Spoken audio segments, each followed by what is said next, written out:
First of all, I want to thank my colleague Dan Stec for carrying this bill. It's very important that we continue this conversation. Whenever we pass a major change or reform, I don't care if it's criminal justice or otherwise, we should ask ourselves, is it working? And the statistics he just rattled off would tell you it's not working. Since it passed, assaults in prison facilities are up 25%. That means our prisons, our correctional facilities, are less safe today as a result, partly, of HALT. Now, there were a lot of other reasons they were trending in a bad direction, which we've done nothing to fix, by the way. We haven't made sure that there's more corrections officers in these facilities, which is a big problem. We haven't made sure that there's more beds available. We haven't made sure that there's not overcrowding. And then we pass HALT on top of it. But whether it's bail, whether it's discovery, or whether it's HALT, the takeaway is the same. Our streets are less safe today because of policies passed by my colleagues across the aisle. Our prisons and correctional facilities are less safe today because of policies passed by my colleagues on the other side of the aisle. And no one sits there to say, are these working?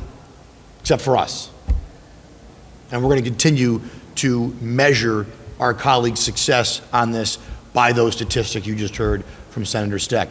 And I'll also add, there's a theory out there, I guess a metric that my colleagues across the aisle talk about, mass incarceration. We have to reduce mass incarceration.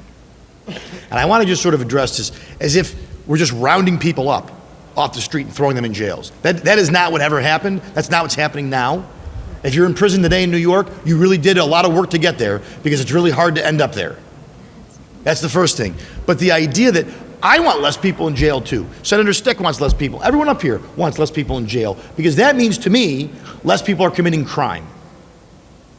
My colleagues on the other side of the aisle do not see the correlation between less crime and less people in jail. They just want less people in jail. However, we got to get there.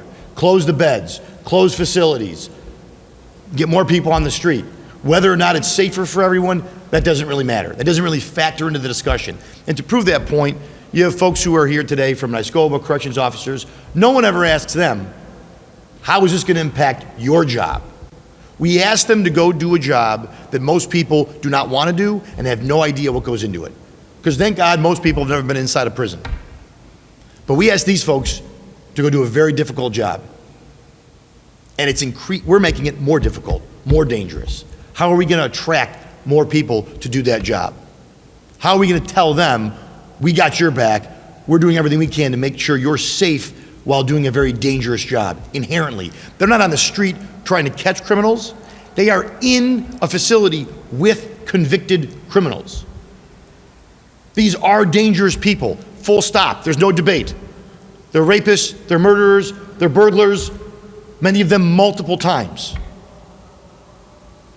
And we ask them to do the job, and yet we pass things like HALT, which takes away a tool. It takes away an option for them to keep not only themselves safe, but as Senator Stec pointed out, other incarcerated individuals. And that's important. That's important. If we're being honest, we should be trying to keep all those folks safe as well, and we're failing at that. So it is important that we continue this dialogue. It is important that Senator Stec carries the legislation in the Senate, and that my colleague in the Assembly, Assemblyman Simpson, carries this in his House. And I want to thank all of my colleagues for being here, and I want to thank our partners at Niscoba for being here as well and for continuing to advocate not only for their membership, but for those that they're entrusted to effectively police and protect in these facilities.